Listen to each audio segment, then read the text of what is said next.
Sejam bem-vindos, eu sou o Guilherme Toscano e essa é a Carol Carvalho e hoje a gente vai falar sobre o papel da mulher no quadrinho, diretamente da Paladins Games. Esse é o Conversa de Nerd, aê!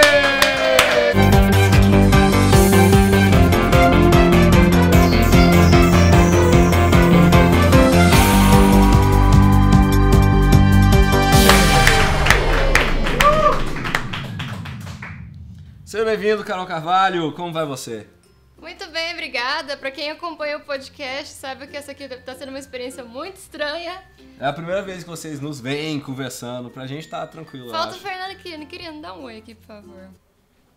Essa mão desfocada aí é do Fernando Quirino. Quirino. Obrigado, Fernando. Hoje a gente vai falar sobre o papel da mulher no quadrinho, tipo, como ela é representada, o que ela significa. E aí a gente vê como é o papel da mulher no quadrinho, quem é ela até então. Antes de começar esse tópico, eu gostaria de falar pra vocês, porque eu não sei qual que é o posicionamento de vocês quanto a isso. Nós não somos o que vocês chamam de feminazi. A gente tá aqui pra defender alguns princípios de que mulheres são gente também.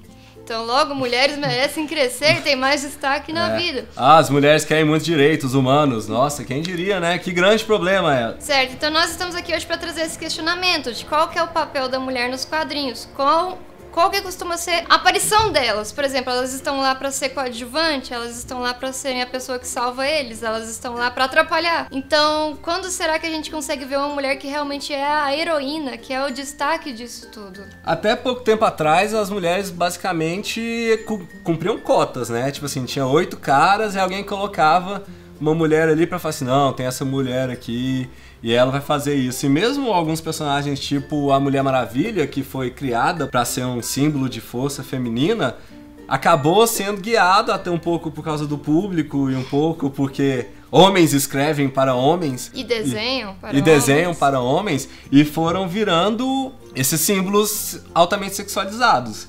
Se a gente for pensar também em séries que tem bastantes mulheres, logo de cara, assim, eu lembro de Superman. Superman a gente tem a Lois Lane, a gente tem a Lana Lang, a gente tem várias personagens mulheres. Mas certo, elas estão lá não pra salvar o dia. Elas estão lá pra colocar a mão na cabeça do Clark Kent e falar, vai meu filho, vai. Eu lembro de ler em algum lugar que nas primeiras aparições da Mulher Maravilha dentro da Liga da Justiça, ela era tipo uma secretária, saca? E aí você tem tipo, ela é uma guerreira amazona que vai anotar recado pro Superman, pro Batman, que nem poder tem, sabe?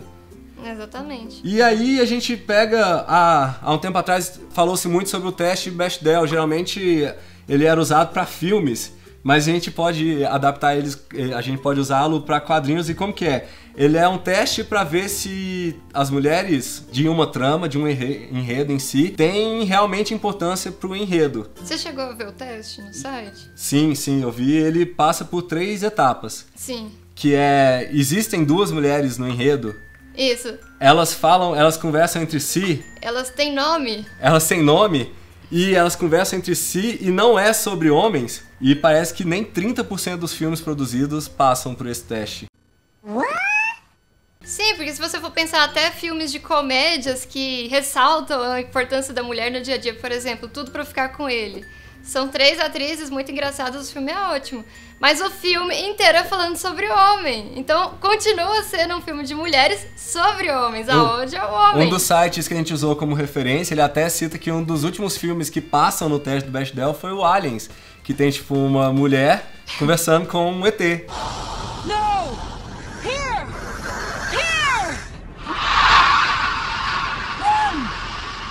Então, no caso, não conta, não é um cara, tá tudo bem. Mas hoje mudou um pouco, assim, até porque aumentou-se muito o número de leitoras, assim, realmente. Eu vi, hoje, 48% das pessoas que se declaram fãs de quadrinhos hoje no Facebook são mulheres. Então a gente tem um panorama muito mais positivo para criar personagens e fazer realmente histórias voltadas para o público feminino. No Brasil a gente já tem cartunistas de peso, a gente tem coloristas premiados e vale a pena para quem não conhece o projeto conhecer a iniciativa Ladies Comics, que foi um evento que aconteceu no ano passado, teve financiamento do Catarse, foi super legal, justamente para trazer esse questionamento da presença da mulher nos quadrinhos. E isso acaba indo para outras questões, não é só nos quadrinhos, é na vida mesmo.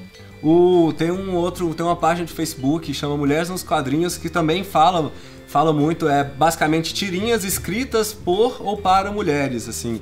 E aí eles vão falar sobre preconceito, sobre dramas interiores, coisas que às vezes a galera deixava passar batido por achar que era supérfluo. E uma coisa que reflete um pouco essa nova configuração de público, de leitores, é que hoje a gente tem personagens que focam muito mais nesse público. Por exemplo, a Miss Marvel, que é uma menina paquistanesa muçulmana, ou seja, ela realmente está ali para abarcar as minorias. E saiu a relação dos indicados ao prêmio Eisner e ela foi uma das com mais indicações, assim, foi, se eu não me engano, foi escritor, arte finalista, nova série e mais 3 que eu não lembro. Mas assim, é interessante, foi a primeira que foi uma revista que tem uma mulher protagonista, que não é uma mulher sexualizada, é uma adolescente, e que teve esse tipo de reconhecimento. Eu sei que tiveram seríssimas críticas em relação ao traço desse quadrinho em si. Até porque, como não é sensualizado, é realmente um desenho, um traço sem muitas curvas. É difícil admitir isso, mas as curvas deixam o traço realmente muito mais bonito. O quadrinho ele fica muito mais bonito com, assim, não indo pro lado do exagero. Tudo depende do público que você tá falando. Até a própria DC e a Warner anunciaram essa semana que eles vão lançar uma linha de brinquedos, de revistas, de bonecos em parceria com a Mattel, com a Lego, de personagens, desses personagens mais famosos, mais cartoonizados, que vai ter a Mulher Maravilha, Supergirl, Batgirl, Harley Quinn, Katana, até a Era Venenosa. E uma das matérias, voltado pro público de 6 a 12 anos, e a matéria tá falando assim, pô, que massa, porque um cara que tem uma filha comentando que, pô, que massa, porque geralmente eu gostava e eu tentava passar um pouco dessa cultura nerd que eu gosto pras minhas filhas novinhas e não tinha como. Não tem como. Minha filha, olha que lindo esse belo par de seios. Você nunca será assim. É complicado, tipo assim, até em questão de, tipo assim, de ter material, mochila, lancheira, roupa, pra que elas possam realmente se ver naquilo, saca? Minha filha, olha que legal essa cena dela derrotando o vilão, aquela mulher com as pernas abertas, tipo aquele foco na bunda dela. Nossa, pai, é muito legal. Nossa, pai, é engraçado esse ângulo, eu não consigo atingir ele com a minha coluna.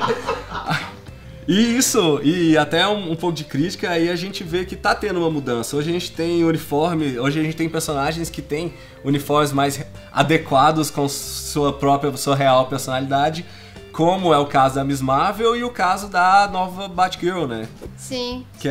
Ela é uma garota muito mais descolada, ela tem uma roupa adequada à idade dela, adequada ao mundo dela, e deixando muito de lado essa ultra sexualização que a gente vê em, tipo, a Poderosa, a Power Girl, que tiraram o decote dela e o pessoal, ai meu Deus, descaracterizaram ela. Talvez muita gente não tenha percebido essa evolução, mas se você for olhar o uniforme, não é o uniforme, é a fantasia. A evolução da fantasia da Mulher Gato. Vamos pegar aí da Michelle Pfeiffer. Não vamos tão longe assim, né? Ok, o uniforme da Michelle Pfeiffer era bem sensualizado. Couro, curvas pra lá e pra cá, brilho, né? Não tem como não ficar notável as curvas dela. Mas aí a gente vai pra Halle Berry. Quem lembra? Quem assistiu o filme da Halle Berry? Vou ficar devendo aí, porque... O uniforme dela era a calça, cintos e um top e uma máscara que vinha tipo assim, perfeito pra você lutar contra bandidos, cara. E aí a gente tem por exemplo, a nova série da Supergirl, que aí a saia dela já é no joelho. Tipo... Já é um passo. Mais baseada no uniforme do Superman do Homem de Ferro. Sim. E falando no filme do Superman, criticou-se muito o uniforme da Mulher Maravilha nesse novo filme Batman vs Superman. E a resposta da Gal Gadot foi muito boa, sabe? As pessoas falam, não, porque ela não é gostosa o suficiente, ela não tem peito o suficiente. Fala assim, as Amazonas tiravam o próprio peito pra poder mexer melhor com arco e flecha. Vocês estão preocupados com o tanto de peito que eu tenho, saca? E essa é uma sacada muito boa. Já pensou pegar uma atriz que não tem um seio pra fazer o papel da Mulher Maravilha? Ia ser muito bom. Acho que vai demorar um pouco. Nossa, ainda ia pra pegar gente chegar nesse muito ponto. público. Ia pegar muito público, ia ser muito incrível. E a gente tem, por exemplo, outros personagens que a gente ainda não assistiu hoje na gravação, o Vingadores, mas, por exemplo, a Feiticeira Escarlate é um personagem que não é um personagem sexualizado. Não, a própria Viúva Negra. No quadrinho ela tem um decotão gigante. Não sei se vocês repararam, obviamente vocês repararam isso mais do que eu, tá? Mas ela... O decote dela no filme da Scarlett Johansson começa aqui. Já é uma evolução, Ok, né? tem vários closes dela de costas, com a cinturinha meio virada assim. Mas não tem o decotão, não tem o peitão. É totalmente diferente. E olha que é uma atriz que tem potencial pra mostrar tudo isso. Que potencial, viu? Então, assim, os cinemas, os estúdios hollywoodianos louquíssimos, eles estão tendo bom senso nisso aí. E nos quadrinhos também, esses reboots, em cima de reboots, eles estão indo um pouco mais pra esse lado. Os quadrinhos, eles já estão também sendo um pouco mais adequados, além dos exemplos que a gente deu, que são exemplos realmente voltados para esse público, que é um público realmente feminino. Por exemplo, a gente citou a Miss Marvel, a Batgirl, um pouco da Spider-Gwen, que é a versão do Homem-Aranha, que é a Gwen Stacy. Bem, só que ela é jovem também, fez sucesso pra caralho. Mas, querendo ou não, a gente ainda lida com alguns resquícios disso tudo. Primeiro porque muitos dos personagens que a gente tem hoje, eles são personagens que até é um termo que eu peguei emprestado, que é o efeito costela de Adão. E o efeito costela de Adão é quando eles pegam um personagem que já existe, já tá ali, e transformam ele em mulher simplesmente, saca? Tipo, a criação da Mulher Hulk, da Mulher Aranha, da própria Batgirl. Tá, pra quem não sabe, a She-Hulk, ela é prima do Bruce Banner e não sei por que cargas d'água, ela sofre um acidente e o Bruce Banner, com toda a sua inteligência de PhD, fala assim, eu vou fazer uma transfusão dessa mulher. Porque meu sangue é seguro pra caralho. Eu sou radioativo? Sim, mas acho que vou fazer a transfusão.